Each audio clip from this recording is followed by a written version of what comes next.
Welcome back. This is the third meeting of the color course, and this is the 34th time I'm teaching it. I only teach it once a year, and as a group, you're having a lot of trouble. I don't know why you're giggling. I can only assume you're giggling out of nervousness, not out of pride. Let's look at the damage you've offered up for homework. What was the assignment? The assignment was to take a middle intensity palette. So right off the bat, we see some mistakes because that's high intensity cadmium yellow. And that color shouldn't be anywhere near this palette. So let me explain again. If we're painting in this latitude and under normal indoor, even outdoor circumstances, the chances are we won't use a yellow that's any more intense than yellow ochre, which is an earth, just tuned a little bit with cadmium yellow, because the yellow ochre is too bland, not strong enough for a general middle high intensity palette, which is what we want. So we're not going to use cadmium orange, and it looks like we've got cadmium orange here and some cadmium orange there. This is weak enough, but I can't quite tell what's going on here. Who is guilty of having done this? Okay. Did you use cadmium yellow here? Oh, yes. And did you use a cadmium orange? No. Burnt sienna with a little cadmium orange in it? No cadmium orange. You could have done. Because the burnt sienna is too low in value and intensity, as is the yellow ochre. And in the printouts I gave you, I list how you should tune those colors. And let's explain tune once again. Industry has produced the colors that are available to the artists, as I explained in the first lecture, without having the artist in mind at all. Chemistry progressed, and in the process, various pigments arrived. Industry found ways of using them, and anything that fell off the truck, the color makers who provided colors for painters took advantage of. But they're not organized. I didn't tell this story. It's probably the only story I have. Once upon a time, many, many years ago, I was visited by a couple of representatives from Binney & Smith. Binney & Smith is a manufacturer of Liquitex paint. They're in Easton. I presume they're still there. And they had produced something called a modular palette. So these two people, a young woman and a young man in suits, showed up and asked me if I was familiar with the product. I said, yes, I was. They said, what do you think of it? I said, I think it's the equivalent of the twit-proof camera, the point and shoot, the brownie camera that Kodak made so that blue-rinsed haired grandmothers could point at their grandchildren and always get a pretty decent photograph. She said, yeah, I understand why you would say that. And I said, I say it principally because you got rid of all the problems. You've added white to everything. And there's a whole range of paintings that people could do with tinted color, which is what white added to a painting is. But you've eliminated from the availability to the purchaser of your product strong colors. Everything has been reduced in intensity. So grandmothers can really do a nice job because everything is unified. They can't make any egregious mistakes. They're denied much freedom of choice, but they're content. You put it in a bondwood frame, you give it to your grandchildren, they pull it out every time you're going to visit, and everybody's happy. But it's not a serious product for serious art students or artists. But I'm sure you've made millions and millions of dollars with it. And they said, yes, of course. It's one of our most popular items and it sells extremely well. I said, well, you found a solution to Sunday painters' problems, and I'm sure the people who are using it are pleased. So you're a commercial business, and commercially you're successful, and this is how you solve your problems. I have no use for it because I'm trying to teach people how to organize color, etc. So Binney and Smith modifies all of those colors for this particular line of its acrylic, Liquitex acrylic, and everybody who uses it presumably is very happy. I show you more respect than that, but I'm beginning to question my confidence in you. So what I'm doing is I'm saying you have a bunch of raw color at your disposal. I give you lists and I tell you that you have to tune things for various points on the wheel. So I've said that the point yellow exists on 4 levels of intensity. There's cadmium yellow light, yellow ochre with a little cadmium added to it, raw sienna, maybe with a little yellow ochre added to it, and raw umber. Now, adjacent to all of these are high intensity colors, cadmium orange, cerulean, cadmium green, very powerful colors that you would use.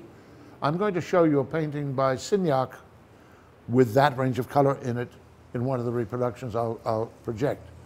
The next step down, yellow ochre, tuned with cadmium yellow, because the yellow ochre is too dull on earth, it needs to be brought up a little, would have beside it burnt sienna with the addition of cadmium orange, because burnt sienna looks like this table. It's brown, it's dark, it's low in intensity. It's got to be tuned up in intensity with the addition of cadmium orange.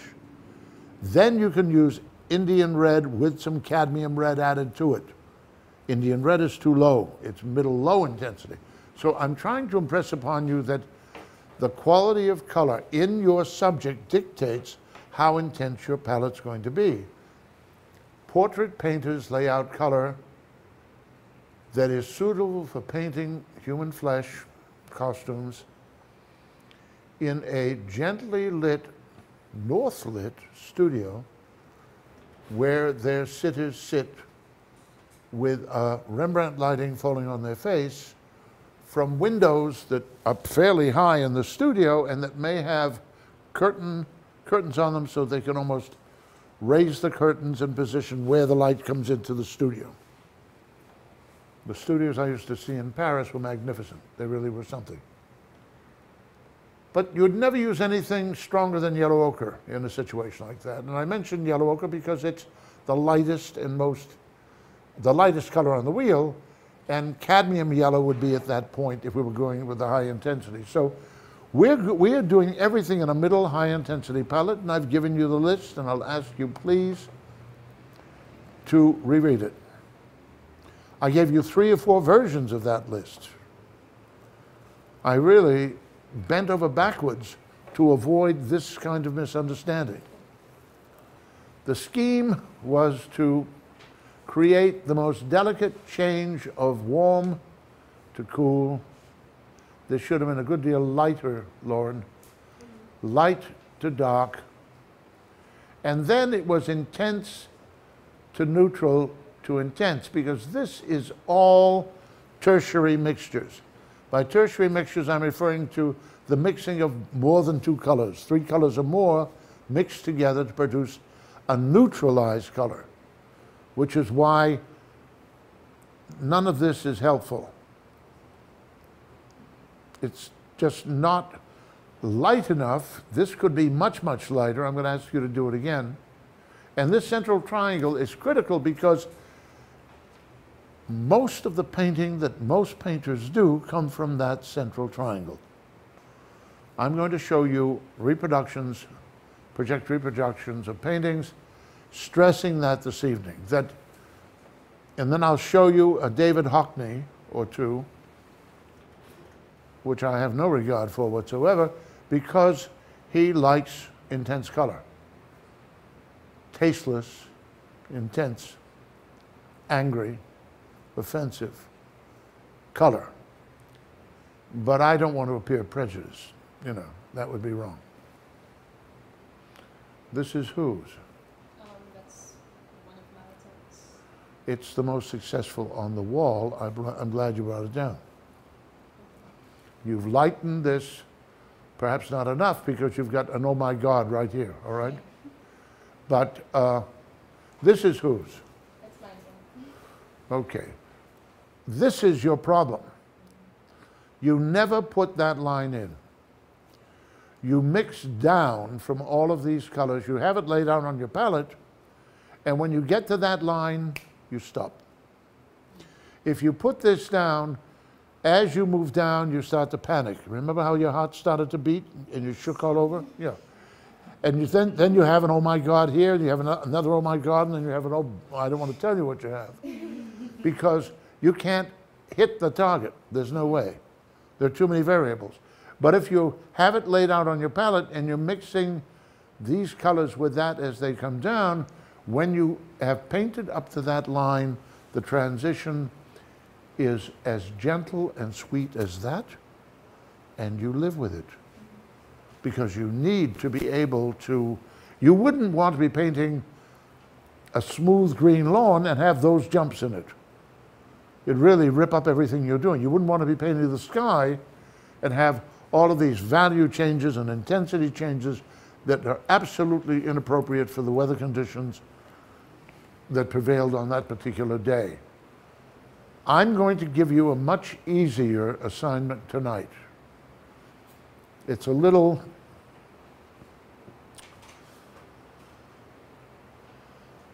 late for it, but you need it. You need a success. I've been discussing this with my psychiatrist all day, and she says you need to have a good experience. So we're going to give you something simple enough to guarantee that you have a reasonably rewarding, satisfying experience and produce something that makes Myron smile. We know the rules around here. We need Myron to smile. Does anyone not understand why I am disappointed? Does anyone have any questions about this assignment? I just have a question about one of mine. Speak. The one with the two lines on it, that one, is that too dark of a start? It's a wrong start. So it's too dark.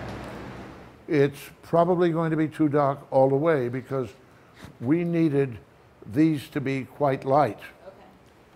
And I wanted you to maybe lay the three out on your palette, but not paint them on the panel. Okay.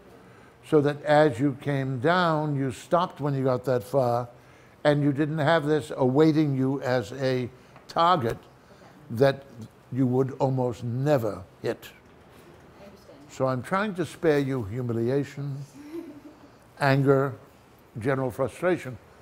And it's not good planning. I mean, what I'm trying to stress here, all joking aside, is that you need to figure out a strategy when you're mixing color. And if you can imagine the color wheels in particular keys, giving you this central triad, which will do most of the heavy lifting for you. And realize that there are occasions when you're going to have to add some of these mixtures to strengthen, particularly these long lines, because this comes too close to neutral. And if you need yellow oranges, yellow greens, or yellows up in this area, you're going to have to mix some of these colors into those points. But the beauty is, by having a triad that controls the scheme, and in the key of orange, the chorus is made up of these cool dark colors. They represent 90 or more % of the whole painting. So you're looking at a cool painting, and since the blues and blue greens and blue violets are fairly dark colors, not only are they cool, but they're dark, you probably have a low value, low key painting that's very cool because of the presence of these cool colors with a warm note in it, and that warm note will look like the complementary, split complementary opposite of blue-green and violet. And here where it flips, it'll be between green and blue-violet. So we're playing a game. We're playing a warm note on a cool field. So we want to paint in a warm key, it's going to be a cool painting. We want to paint in a cool key, it's going to be a warm painting of oranges, yellow greens, reds, and there'll be, maybe because there are irises in the scene by Van Gogh, some purple irises or gladioli. Well, what are you adding to the yellow as you make your approach towards the center? What are you adding? Yellow and orange yellow. What do you, as you get closer to the... Here's your yellow right here, all right? And it's a product of orange and blue-green. Right. It looks gray. When you add white to it, you might have to add a little bit more blue-green because it's too warm and orange, or you might have to add more orange because it's too blue-green. Once you've got a sense of what a very low intensity, highly neutralized yellow is, and remember, I said it's going to look like raw umber or the sand at the ocean close to the water. Very dull, very weak, and very grayish, all right? The only way you can intensify that is if you add yellow-green and yellow-orange because they're available in that key. You put them out if you need them, and you mix those two together at point yellow, and now you can add this to that point and bring this up toward yellow. You will never have in this key a high-intensity yellow. It will always be a secondary or a tertiary mix, because if you have it, it's going to strengthen the violet. And you don't want the violet to overwhelm the orange. So Fletcher says, I will give you complementary opposites, and maybe you'll never use them, so that you can strengthen this long line here and be able to intensify. So you could mix a blue-violet here and a blue-green, and you can get a blue at that point, but you can't get a full intensity blue. So there are, look, this is like the key of F sharp. You've got a basic triad, you've only got 7 notes, you've only got 1 sharp. Now that key is unique, and it's unique because it's the power of limits. If you've got all of the notes, you've got chaos, and it no longer has any character. So once again, I repeat, Fletcher is offering you a clockwise and a counterclockwise triad with its adjacent colors at 4 levels of intensity.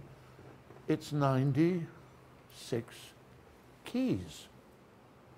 You will never use them all, but you will always be able to solve problems because somewhere in that rich assortment that's available to you is an answer to a need that you have. And if you've reached a point where you can sit down, imagine Monet sitting in front of a scene. He's got a box full of color. He's going to use a very limited number of colors as his basic triad. He's going to work in a key. He knows it's going to be a cool painting with a warm note, or a warm painting with a cool note, or it's going to be counterchange. It's going to be a cool painting moving warmer as it turns to the right. It's going to be a dark painting moving lighter as it turns to the right. These are transitions that you can employ, and I'll try to discuss some of them with the slides. But everything he does is intelligent, it's orderly.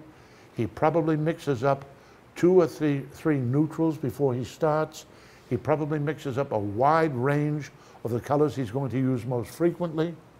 He's going to probably rub over his canvas a stain of blue-green, or blue-violet, so he has a guarantee that the understain makes his orange yellows and yellows, which are sunlight, resonate. If he puts yellow on yellow, it'll look dirty. If he puts red on red, it'll look dirty. But you put yellow-green on top of something like red-violet, even if it's very, very weak, and suddenly your yellow-green begins to vibrate. Well, when you look at Monet's paintings, you marvel at how strong his color is. But it's not strong. All of his mixes are at least tertiary, 3 colors. And we know when we mix colors together, the product of 2 is weaker than either of the one. And if it's 3 you're mixing together, it's weaker still. And if you're adding another one, it gets weaker still. And then if you add white, there's nothing left of the power. And this is the painting by Monet that you think is so intense. So it's the game of overpainting and underpainting. It's the game of manipulating value, intensity, split complementary opposites, strategizing, solving problems. I promise you, when you get to hell and you meet all those great painters that you want to belong to the club with, they'll be talking about how they solve problems. They won't be talking about creativity the way high school art teachers do all day long. They're talking about solving problems and creating new idioms, trying to make their work look as if it belongs in the period in which they're alive. They don't want to be working in some past idiom. They want to be contemporary. They want to be modern.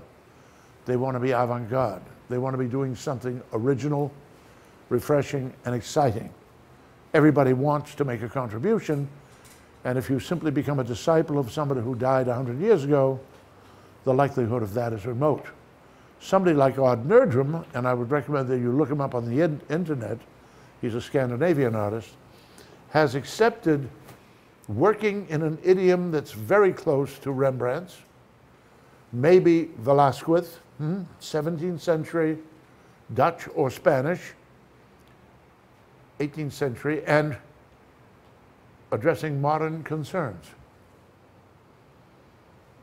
And he's made his work contemporary because of the genre he paints in rather than the Brown school technique he adopts. So you have the choice of any method of working you might wish to adopt. You have excellent examples of workers in that field using that idiom in all the great museums in the world, so you can see real painting. You won't see it under natural light, but you'll see it. And then it's up to you to find your voice, your thematic material, your purpose, and what it is you wish to celebrate with your life's work. So these truly are a disaster. I'm not going to ask you to do it again. Tonight's assignment is going to be to take, and I've given you cheat sheets. I'm asking you to do an underpainting and an overpainting. And what I intend to do here in class is discuss generally color with the slides, and then on the blackboard, diagram what this assignment is supposed to do. Again, is there anything you want to ask or comment on as far as we've gone so far? Do more expensive pigments have a nicer color? I mean, what is the difference between expensive paint? I mean, paint that's going to be double. I was going to buy paint, but I had to get paint that was about half the price of what I originally was going to buy. And I noticed that there's a huge difference in the quality of color. Why is that? It's for the same reason that a Lincoln Continental is more expensive than a Ford Coupe. The quality of the pigment is more expensive and finer. It's been ground differently. There is less wax, oil, filler in the paint. Its staining power is greater. It has the better quality paint, has a wonderful buttery quality. It's a pleasure to work with. When I was at the Ruskin, there was a young man who was grinding his own color, and I asked him to lend me a little. I was as jealous as could be. I mean, I was buying Robeson color, which was sold on the Parkway in London, and Robeson was one of the oldest color merchants in England, very respectable, good color, expensive color, but oh, this homemade stuff, which he ground with a glass muller. I mean, it was just absolutely stunning, absolutely stunning. So the difference is the difference in any high quality product as opposed to anything that's cheaper in which the ingredients are not of the highest standard. You know, you can buy blocks. There are other colors where you could buy a tube of paint for $60. Yeah, yeah, you could buy a vermilion. I mean, they chase these little bugs and they grind them up and they hunt for butterflies and dust their wings and so forth. You know, some of the stuff is very expensive.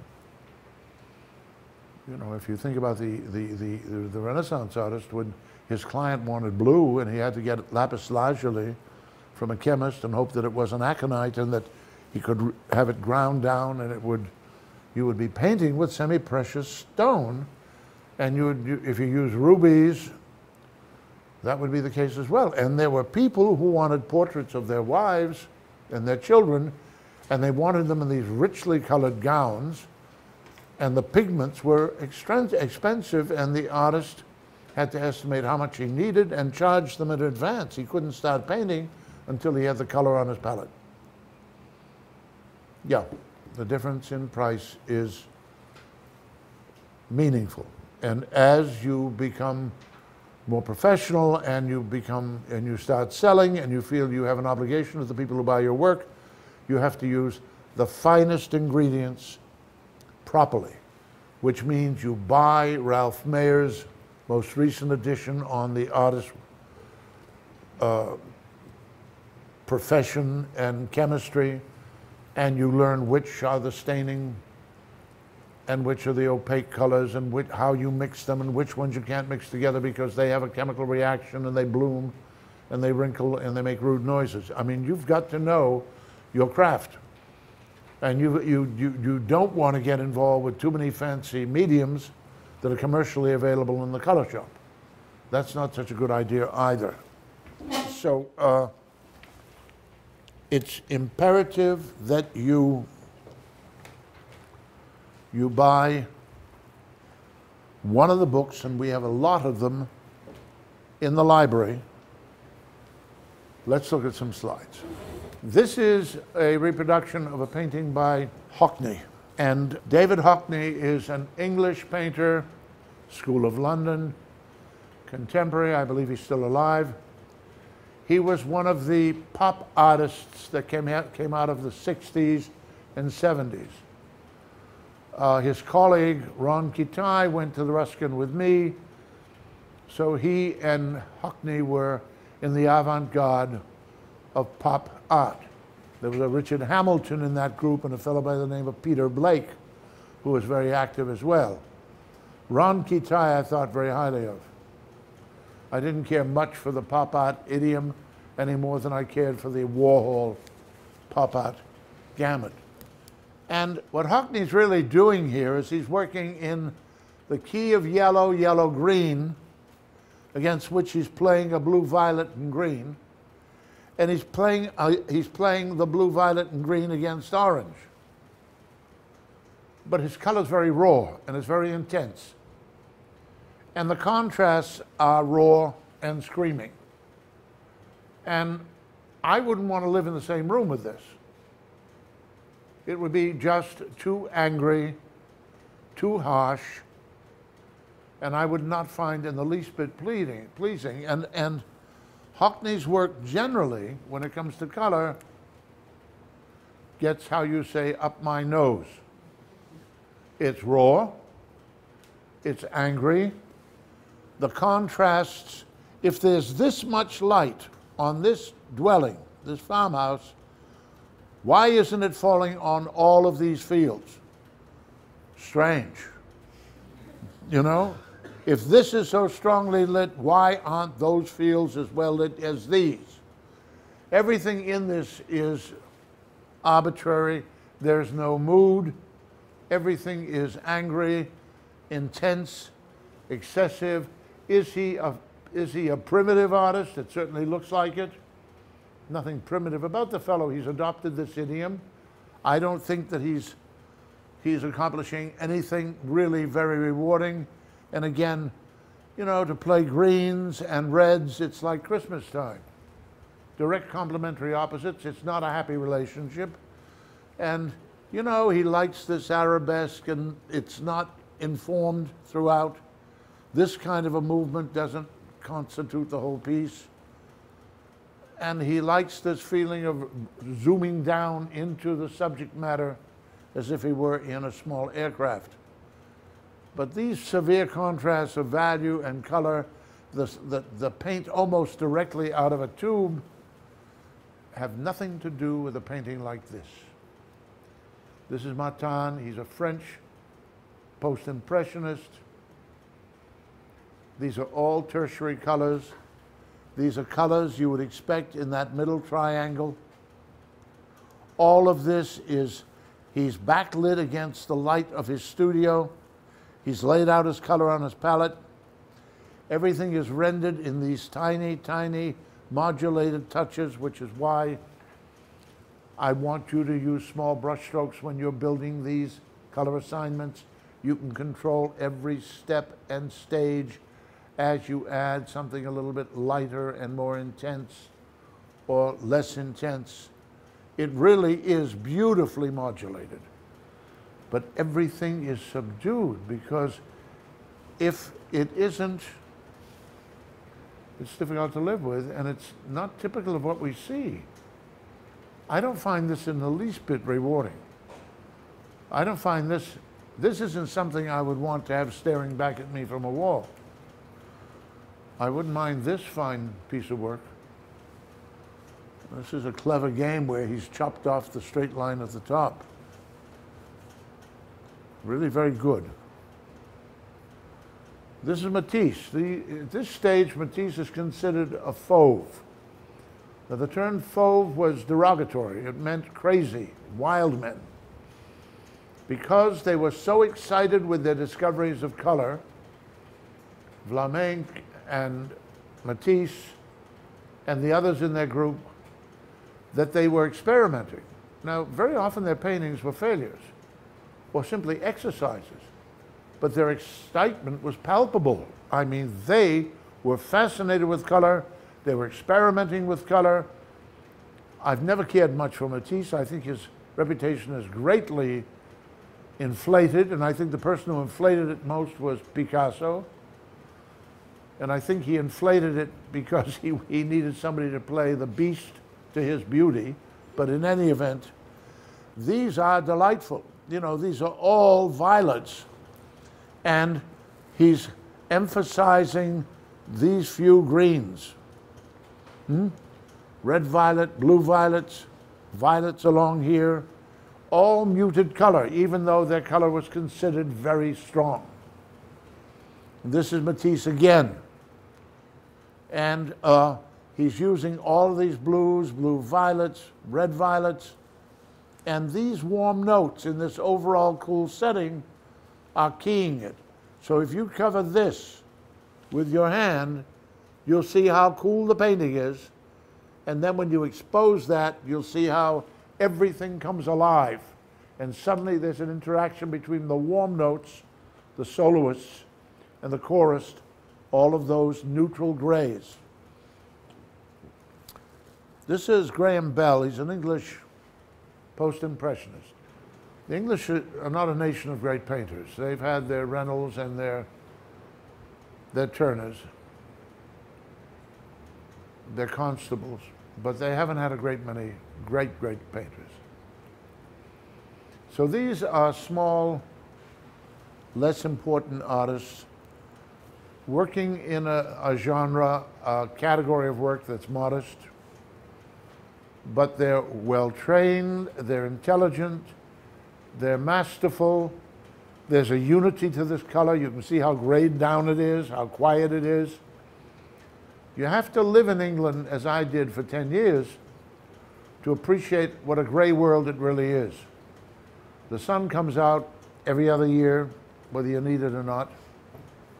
Winters are long, summers they never get dark. The sun's out at 10:30, 11 o'clock at night. You know, you're really far north. But that delicacy in this steamy cafe which the English would have called a cafe, is so typical of what you find when you walk into an overheated cafe on a winter's day, and the steaming coffee and tea and what have you, the crowd of people. It really is this misty. And this is so wonderfully typical of what's going on. And I like the way Bell has organized all of this in an ellipse and in a hemisphere. Do you see it? He's done a nice job, and he's playing with that diagonal. He repeats it here and there and here and here and here. Nicely designed, and he orchestrates it with verticals, and he's playing with this, and he's repeating that here as well, and then again here. It's gentle, it's pleasant, it's unified. For the most part, these are all warm grays, and there are a couple of cool notes. You see it? So it's essentially a warm painting with a cool key. I show you this, it's Gauguin. It's a still life, very raw. Sometimes I like his color. I certainly don't here, but I'm bringing it to your attention because I want you to notice how where he has greens, he turns the background into red-orange. Red-orange being the split complement of green, and red-violet, which is the split complement of yellow-green. When he comes up against yellows, he goes to a more violet, red-violet. As he comes in against the yellows, this too should be more violet, and he comes up against the green, and he gets closer to red. Do you see the game he's playing? So if you want to emphasize something, as I showed you last week when I showed you the Dufy, you can put a ring of complementary split color around an orange. You'd put a blue around an orange to make it really raw. It's being more discreetly done here by Gauguin. This is Fairfield Porter. He's an American 20th century artist. He was an art critic, and he was one of the defenders of abstract expressionism. He was writing articles about de Kooning and Gorky and Hans Hofmann and lauding their work. Well, he worked in this very modest landscapes method, celebrating his family's vacations at the lake. Now, there's a flaw in everything he does, unfortunately. I'll ask you to close one eye and cover that error with your thumb or two fingers. Now look at the unity of this piece. He's in the key of violet. So the bulk of this is yellow-green or green. Do you see it? And these muted violets are making this ring. But this high contrast of dark thrown into an otherwise light painting draws so much attention to this anachronistic slab of dark green that it ruins the piece. And he does this repeatedly. He always manages to blow it. Don't tell his mother I said that, but as I say, this note down here up against these darks is fine. But to place this dark against those lights, to place these intense colors up against that dark, is to really destroy the mood of value. And I said a painting is either light or middle gray or dark. It's either warm or cool, or it might be transitional, going from warm to cool, and it should have a principal color note, and that would in this case be the violet, because this is all green, and that is very muted. Yes? If you were to rescue this painting, what would you do with that dark area that's so? I would continue. I don't want these violets to touch that yellow-green, but I would continue this coming over and getting down into this value in this area, and it would merge beautifully. It would be so easy to turn this into a successful, and this is only my point of view, but this is my living room, and I have a right to my opinion. But if you had kept the intensity more to where the other darks are, the middle darks, if you didn't go beyond those in that area, would that make it? I think it would be dangerous. I would want this to merge with this whole area. I don't want to make it a little less dark, but more intense, because in this area surrounded by lights, it becomes the subject. Yeah. And it isn't the subject.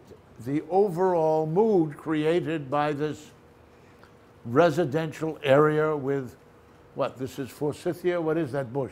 Forsythia. Yeah, I'd say it's forsythia. Why surround this dark note with all these lights? If you squint, that's what comes forward. And that squinting business is what you would do if you were sitting there and you were about to paint this. Probably what you'd decide is that you have to modify this completely because it would take over and it's not important. I would have thought the forsythia is what it's all about, and in my view, there's too much of it. But in any event, if this green were to come in here and this merge with it, and it be a very quiet transition, because this is a lighter yellow green than this is more green, blue green. Do you see what's going on? He's playing games. He's playing games all the way.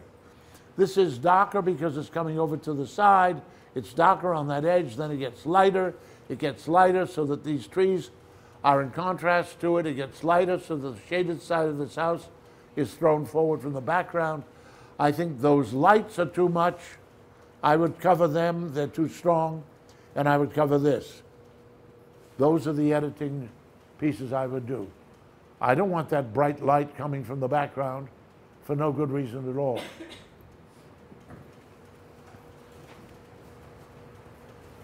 Claudia Rilling studied with me many, many years ago. Then she went to BU, got a degree. Actually, she graduated cum laude from BU.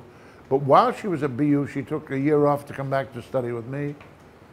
And then last year, she graduated with a master's degree from the San Francisco Academy, and immediately was put on the faculty. And you look her up on the internet, her work is magnificent. It is masterful. Here she's working in a key of yellow-green. And this should have been in the key of yellow-green, but there's too much yellow-green. So it's forced into the key of violet. So she's done a sketch, and then she's done a more richly entered piece. And you see she's getting from light, she's dark to dark, and it's darker and more violet up against the yellow-green. And all of this is blue or red-violet. So once again, the keynote is yellow-green, and it is the soloist. This is hers as well. And it's in the key of green because she's playing with a lot of red violets and violets. It's a little busy. It's only a sketch. But it's going from cool to warm to cool. It's going from warm to cool and light to dark and intense to neutral. You get it. Everything is in transition. Everything is changing. And again, I've forgotten this fellow's name. Proust, I think. It's a German-sounding name, but I believe he's French. All these neutrals. By darkening this distance, he's able to have the light roses sing. He has to reduce the lights, or his principal lights will get lost against them. These are all tertiary mixtures. These notes are a little bit more intense, but by and large, everything has been mixed down, a lot of white's been added, and he really does achieve a tremendous sense of movement. Do you feel it? There's a lot of radiating movement running through the whole. He's very successful. This is delightful. All these grays, the sandy path and the lawn and the cast shadow of the rose bushes, how he gets all of these to take their place in space and work as nicely as they do, I think is masterful, just masterful. But again, tertiary mixtures, everything is reduced in intensity, everything is quiet. And he's keying all of these yellow greens with these red violets. That's it, and they are the tiniest entry, and everything is variations on green and yellow green and blue green. So you have a mood, you have a scheme. This is Seurat. For him to paint the sails of these sailboats so that they sing as yellow or as light notes in the scheme, he had to darken everything. You see that? He had to darken everything. And in the previous one, the artist also had to tone down everything to get the light notes to sing. I always joke about Seurat's painting a border. I honestly believe he didn't trust the people who bought his paintings, fearing they'd put them in lousy frames up against terrible wallpaper. He took out this insurance and he neutralized a no man's land between his work and the bad taste of the person who bought his work. So there are red violets in here to emphasize the yellow greens. There are very intense violets here to strengthen the yellow greens in this. But he's moving from light to dark, to light to darker, to darker, to darker, and this is dropped way down. He's dark, orange, and neutral up against that, then it's lighter reflected light, then the cast shadow. Everything he does is modulated to prepare for the meeting between one color and its neighbor. This is similarly overpainting a light pale orange yellow with blue violets and blues and blue greens, and the touch could be so loose and free because everything is so terribly neutralized that you really don't notice how much warmth there is. What he's stressing here is the sky reflected in this approaching water and the warm yellow oranges underneath these blue violets. There are yellow greens underneath these blues and blue greens. The touches are very broad, very broad. And if you're successful enough in having the transition go from dark to light, from blue to yellow, orange, and yellow green on with the blues on top of them, you can get away with all kinds of changes. Seurat again, darkening the sky, going from dark to light, going from cool to warm, then going from warmer to cooler, going from neutral to intense, going from light to dark. Here he goes from cool to warm. All along the edge, he is darkening this so that the frame, this is called, in photography, this would be called edge burning. In painting, it's called vignetting, where you darken as you move out toward the frame so that it terminates everything. So he's going from cool to warm, from dark to light to dark to light to dark to light to dark, and then ultimately darker here. These are all greens, yellow greens, blue greens, and the yellow oranges coming in here are keying everything. If you cover this and that with two fingers, you get a tremendous amount of unity, but it's boring. And the moment you introduce those lights and those warms, the whole piece comes alive. But unlike Hockney, these colors have been grayed down. They're very tertiary, very neutral, beautifully orchestrated, delicately mixed. I'm sorry that there's so much dust on this. I didn't notice it. This is his mistress, and he treats her with less than the greatest regard. He sort of does a parody on her corset and the powder puff, and then he sort of spoofs all of these painting techniques. To exaggerate this bosom, he comes over very lightly here along her ribs to throw that violet forward.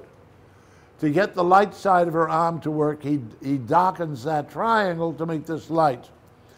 To emphasize this pale orange, he gets the complementary blue, blue, green to strengthen it. So he's playing color theory with his tongue in his cheek. He has to be. He's not taking her very seriously. So to make that delicate shadow side of her face look darker, he makes this orange-yellow up against the violets.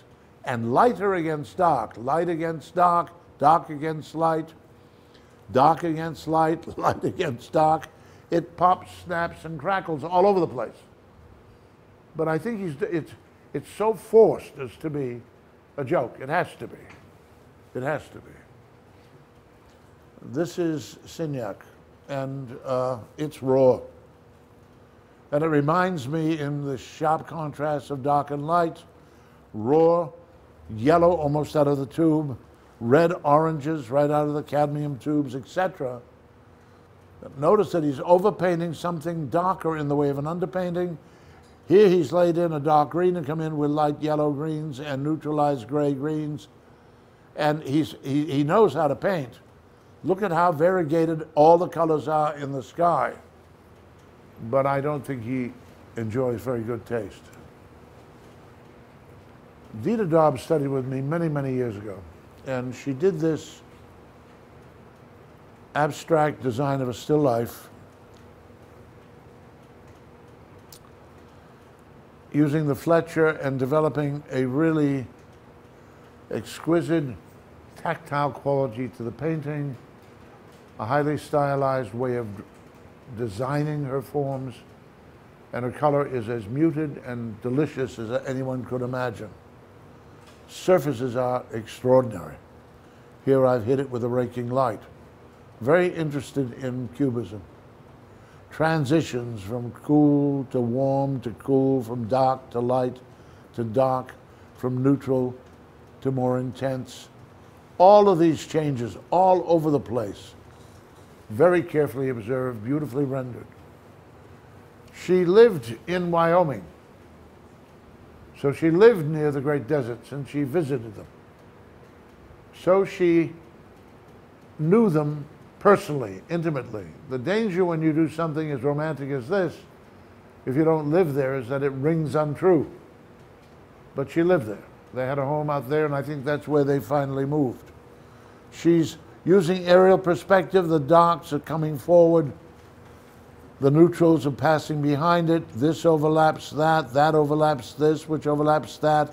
These two overlap this, which overlaps that. It's in the key of orange. Going from dark to light, cool to warm, very nicely maintained.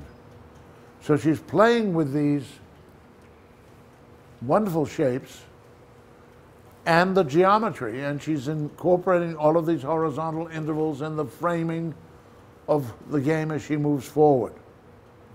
Having a perfectly lovely time, and they were very large paintings. And they changed with the changing temperature of the light, days, morning, evening, artificial light, natural light, winter, fall, spring. Really rather startling. And again, it's very muted color.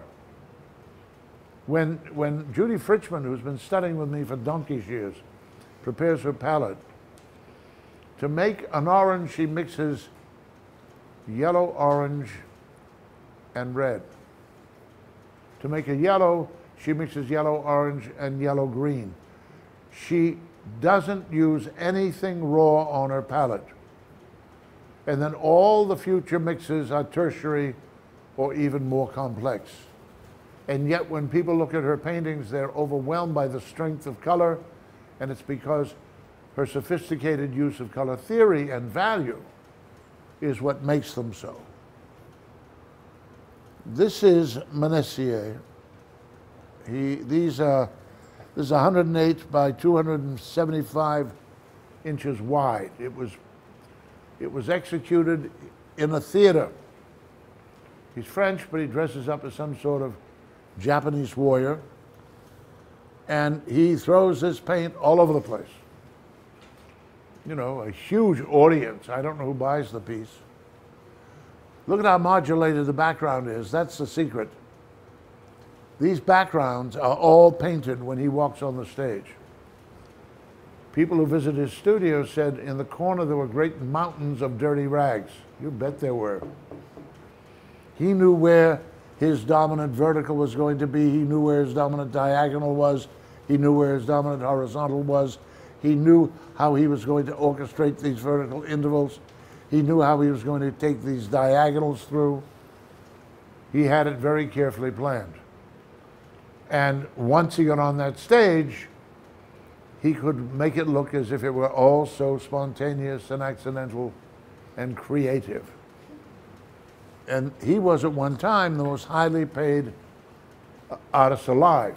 I don't know what he's up to now. This was 1957, shortly after, well, about 4 years after I graduated from high school. But he's having a perfectly wonderful time.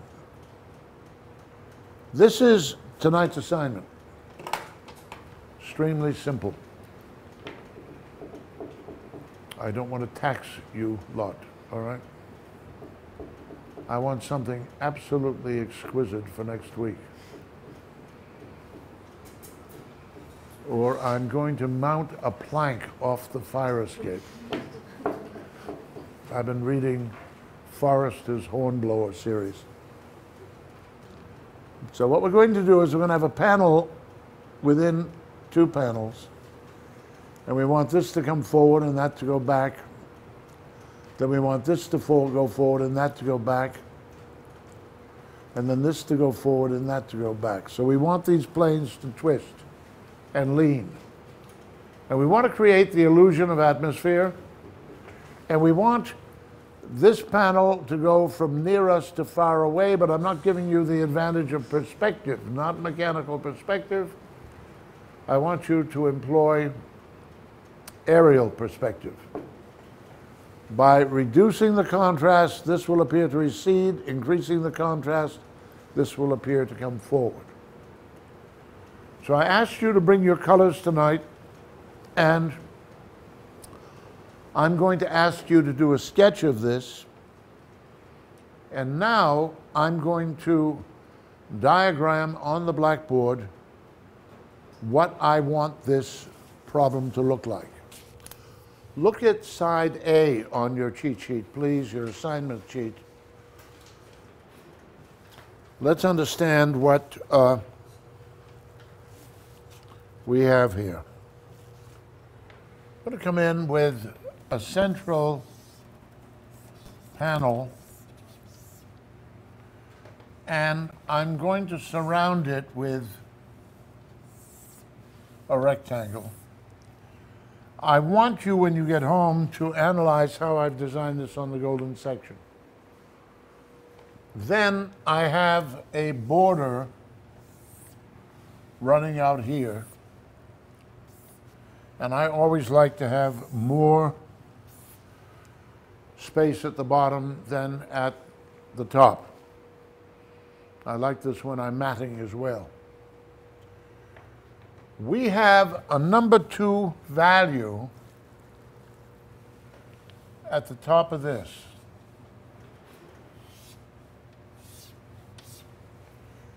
And the darkest dark near it is a 5.5.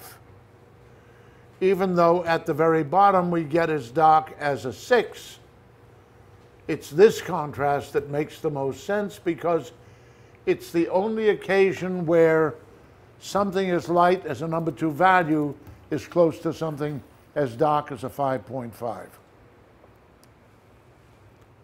So I'm going to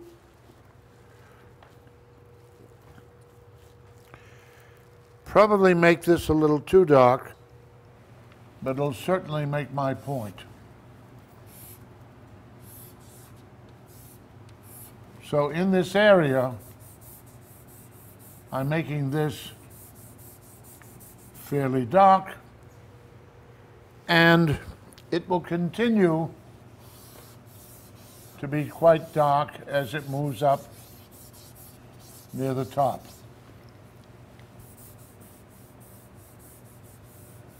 Now, this is a 2.5, a number 2 value. And now I want a number 5 here, so I'll make this a little bit lighter.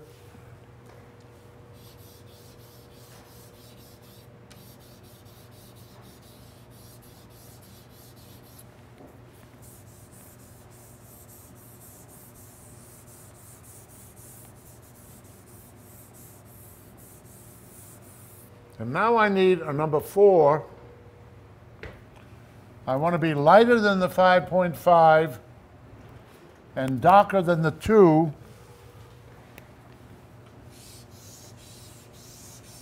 And what I might have to do here,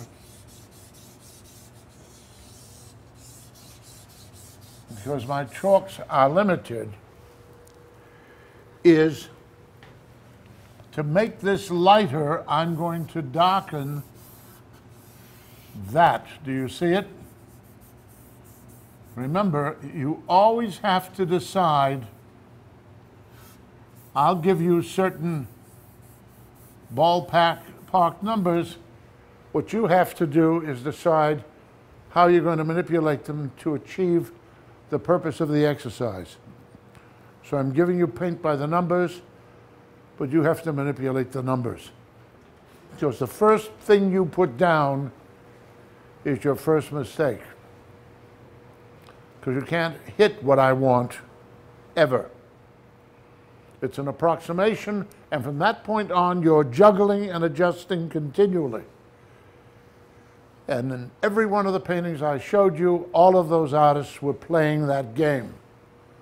Mixing an estimated touch, putting it down, recognizing it was too dark, it was too light, it was too intense, it was too warm, it was too cool, adjusting it, putting it down, it's closer, adjusting it, putting it down because it's finally right. Did I tell you the story about Morandi and the young art critic? I did. That's going on all the time. The artist is continually struggling and pushing and pulling and adjusting. And then, in frustration, turning the painting to the wall and not looking at it for a week. Because he's been looking at it too long, he can no longer really see it.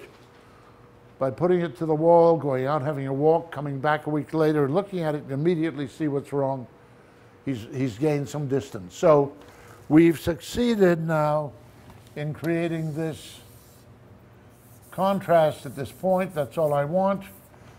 And if I want this to come forward, I can accent this by a light halo right there. See how quickly that throws it forward.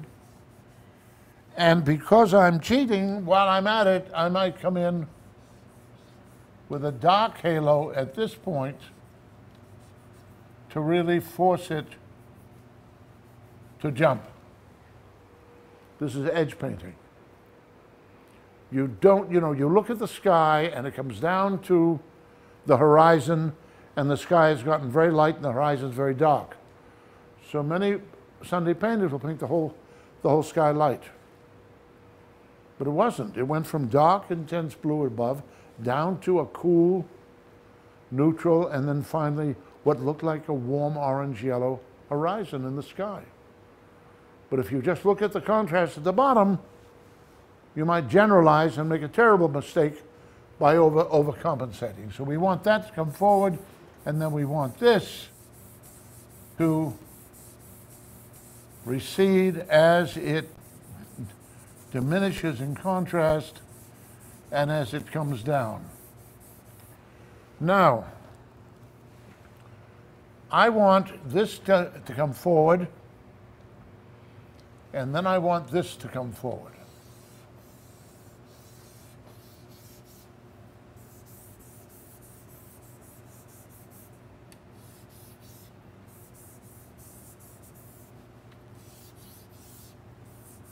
So now I'm paying less attention to the value notes than what is working on the value study. You're going to do an underpainting first. And on the other side, I give you the temperature, value, and intensity of each of the areas that you're going to be working on. So at this point, I could come in and I could strengthen that edge and cause that now to come forward. Now I've got to be careful. I do not want it to compete with this, and it's starting to get a little too aggressive.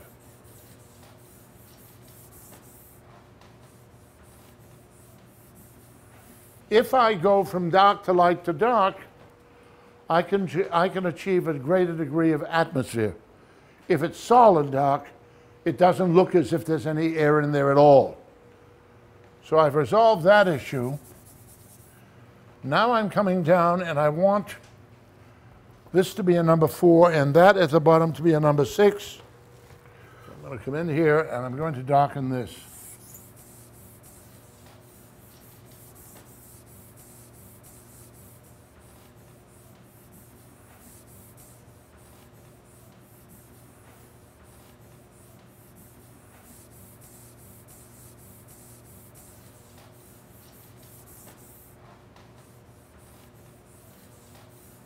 Okay, now I want this to be more intense. Therefore, I want it to come forward. But I've got to be careful. I don't want a light and dark down here to compete with my zone 1 light and dark. I want this a 5.5 to a 5 to a 4.5. So I'm going to come in here with a transition. This is too light. This will probably do it. Come on. And I want, remember to diminish that as I'm coming down. But I can afford to get a little lighter at this, but that's better. That's much better. So, want that to come forward, this to go back, this to go from dark to light to dark, this to go from dark to light to dark. I could be lighter on the edge, a little bit darker on the inside. That will give me more variety as well. And then I could come in and say, this is the white of my Canvatex, and this will throw the whole thing presumably into relief. Did that cause it to pop? It did, all right? You with me? Now I'm going to do almost a caricature here in an effort to clarify what I want to happen. I want this to lean forward. So I'm going to bring this so that it, and if you have to use a little perspective to get this to work more effectively, you decide. So I'm going to suggest that that leans forward by showing the top of this. Then I want this to come forward. I'm going to use a bit of edge painting there to throw the top forward. Don't have to paint the whole panel, just to emphasize that this now is going to be thrown forward, and I want that to come forward on the right and the left. And this is going to be emphasized with color intensity as well. So I've got this coming forward, then I want a dark halo here because I want this to be thrown forward while all of this is forced back. So essentially, what I'm asking you to do, I want this top frame to lean forward like this. Got it? And I want this to get narrower and smaller when it goes back. I want it to lean towards you. I want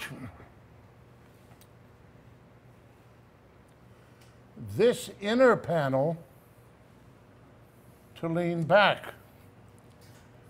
I want it to fall back. Is that making sense? I want this one to really lean towards you. So this comes forward, this goes back, this comes forward, this comes forward, this goes back, and this goes back. Now, I've asked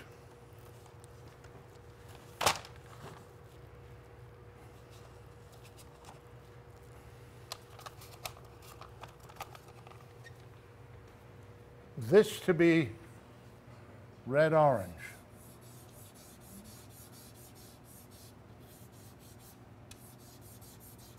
Getting more neutral as it comes down.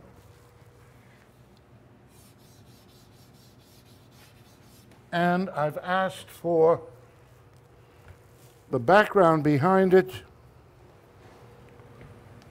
to be violet, blue-violet.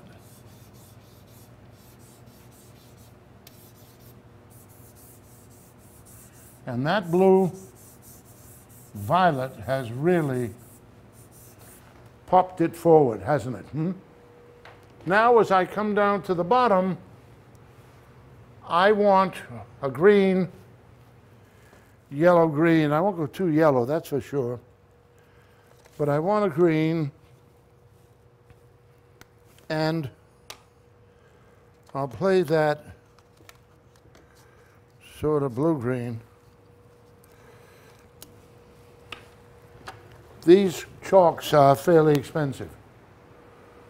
If you get a simple set of them, not the big one I have, you can do some rapid sketching, but you can also paint with your oils, small sketches, which is what you're going to do tonight.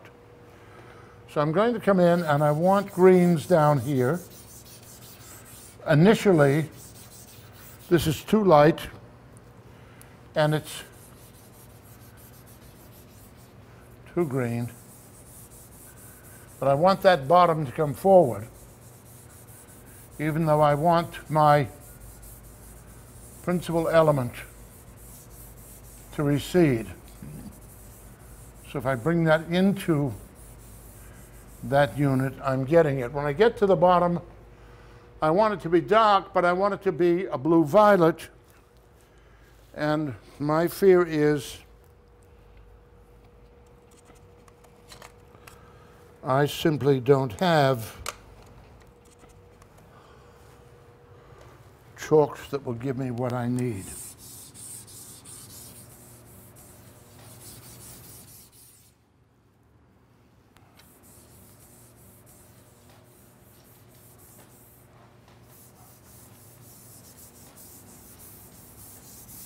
But I wanted something violet forcing the greens in here.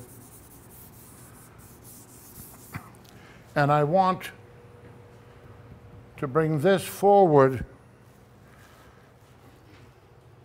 and I'm probably going to have trouble pulling that off.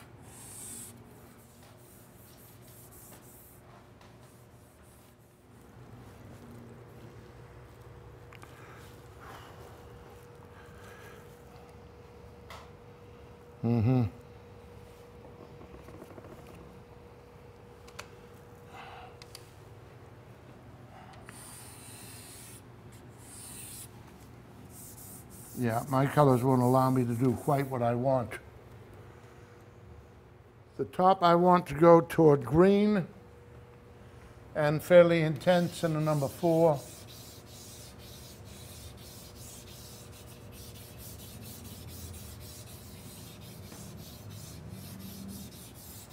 I want that to come forward and this to go back.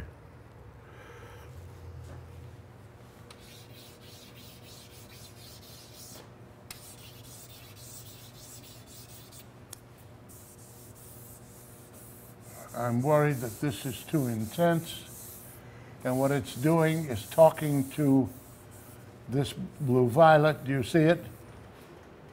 And this is taking over from everything. So my chalks have now betrayed me. I don't have anything like the range of, oh, that's better. There, so you get rid of the yellow. This is now closer to the violet. This yellow, green is talking to that.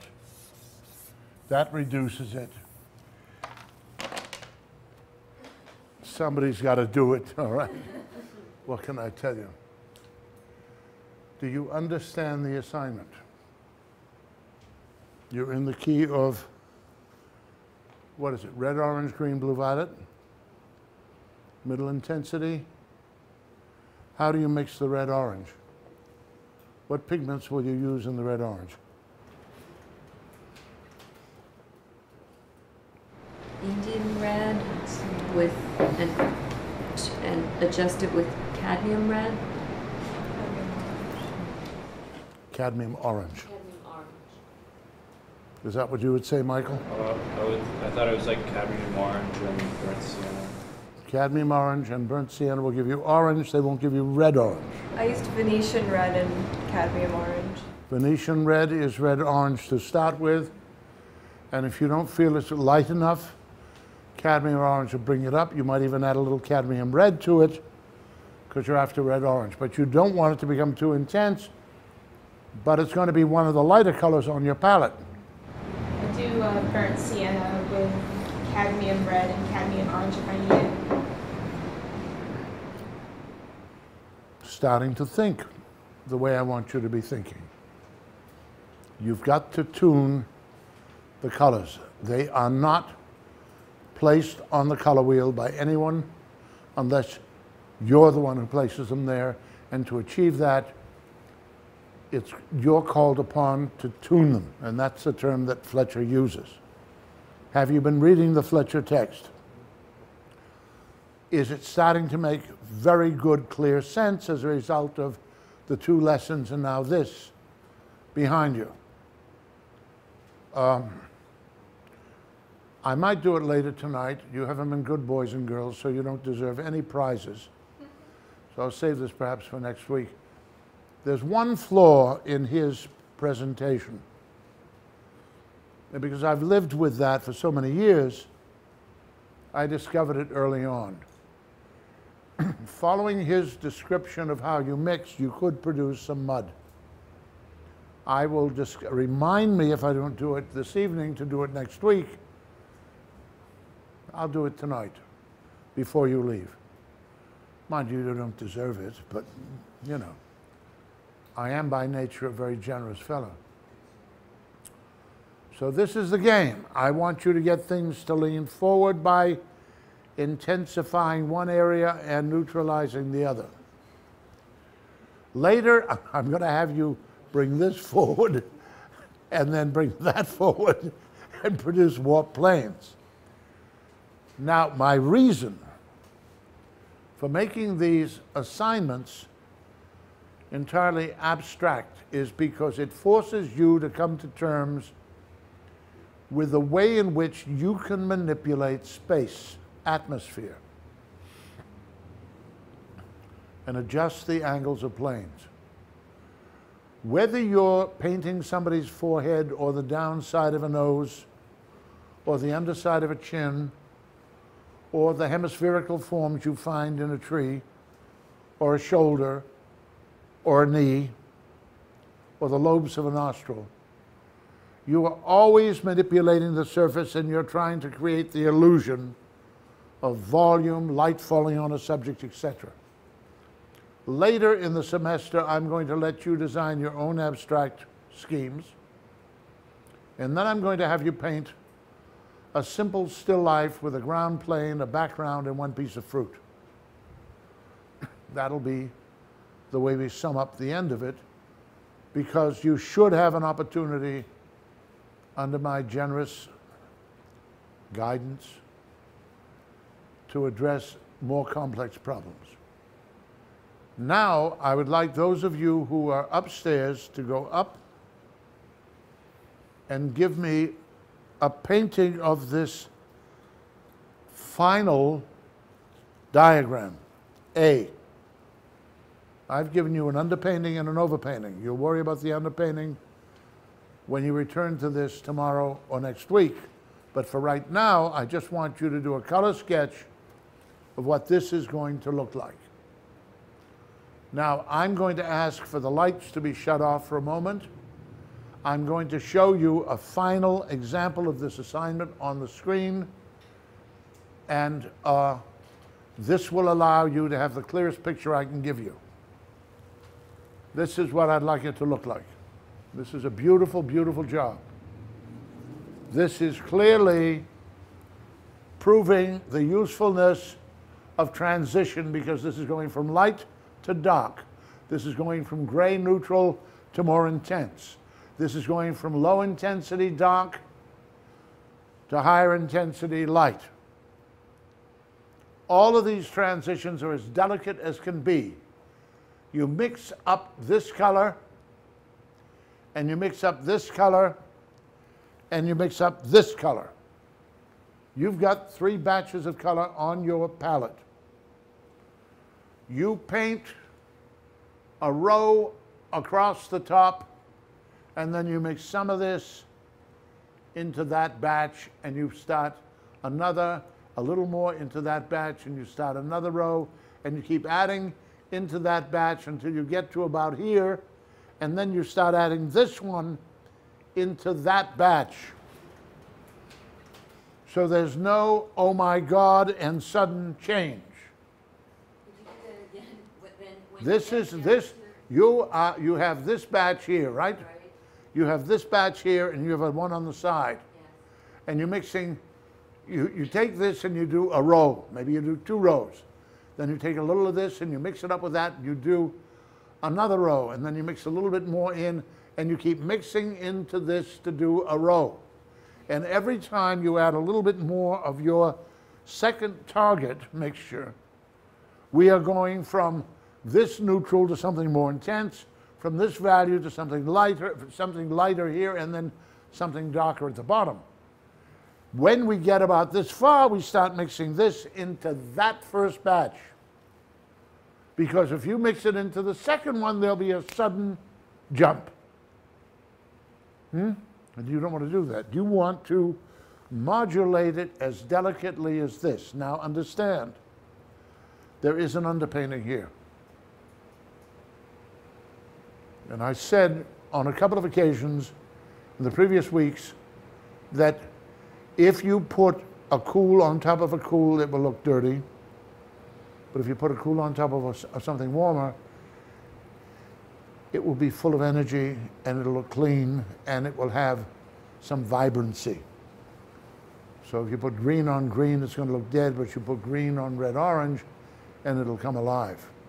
And you can modify that. You can put it green on orange, you can put green on yellow-green, depending on what result you want. And as time goes on, you'll begin to see there are thousands of permutations of overpainting and underpainting.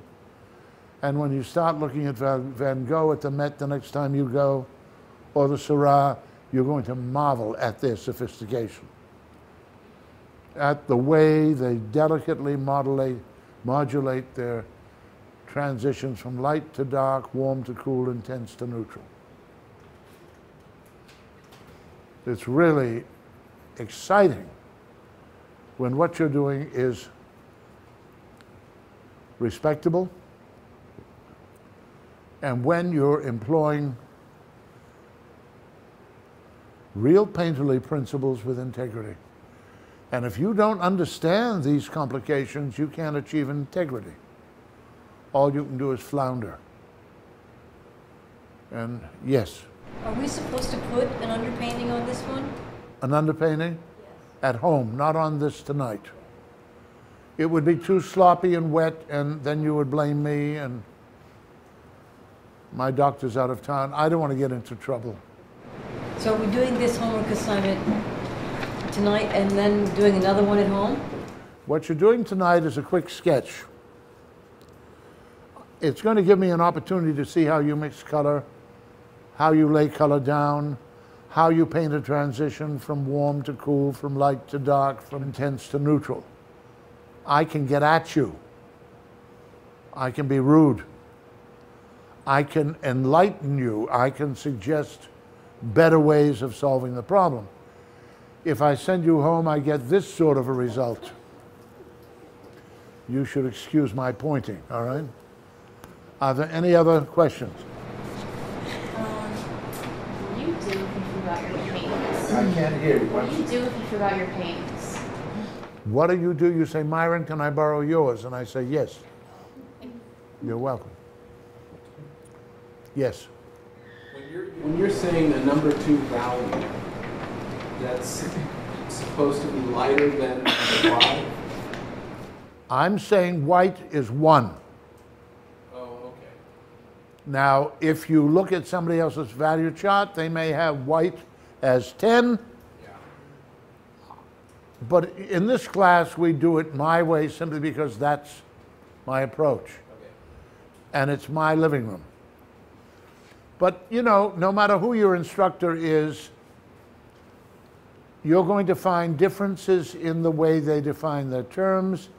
You're going to have to tune in to their language so you can benefit from their instruction. You stand up and say, but Myron said, and he'll chop you off at the knee, as well he should. So this is my terminology. For the time in my class, you'll use it, or I point toward the plank, you know. Nobody has another question. I'm going to ask you to go into the other room. I want you to do a diagram of this key, red, orange, green, blue, violet. I think you'll find you can use just the triad and a couple of neutrals you mix from it. Show me what you do, please. We'll come back here later.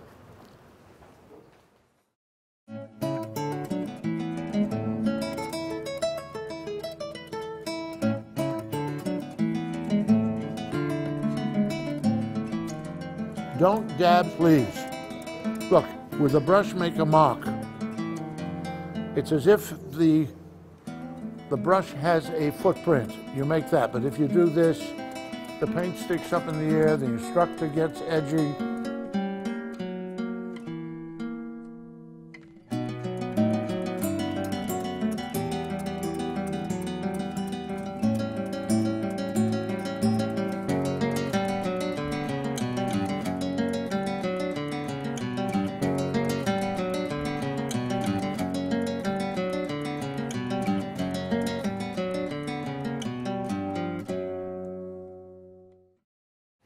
Ladies and gentlemen,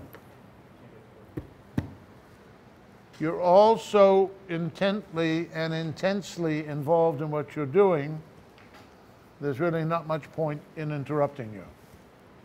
You're getting the idea, you're mixing in a more sophisticated way. Just remember, you mix the desired value in neutral first. And then you add to change its temperature and its intensity. That is the easiest way to go. If you start with an intense mixture and you have to neutralize it, you're going to end up with a 4-inch high pile of paint that has to be thrown away. If you're buying your paint here, certainly do that every time. If you'd rather not waste your time and money, mix the number 4 value that it calls for, alter the temperature by adding yellow, red, green, whatever it calls for, adjust the value again and refine the temperature, and you're in business. and you only mixed up as much of the neutral as you needed, so you're not going to have a pile of paint to dump. So I'm going to wish you well. I'm going to strike off down the yellow brick road. I shall see you here next week with your finished pieces. And of course, I wish that your gods go with you. Good night. Be well.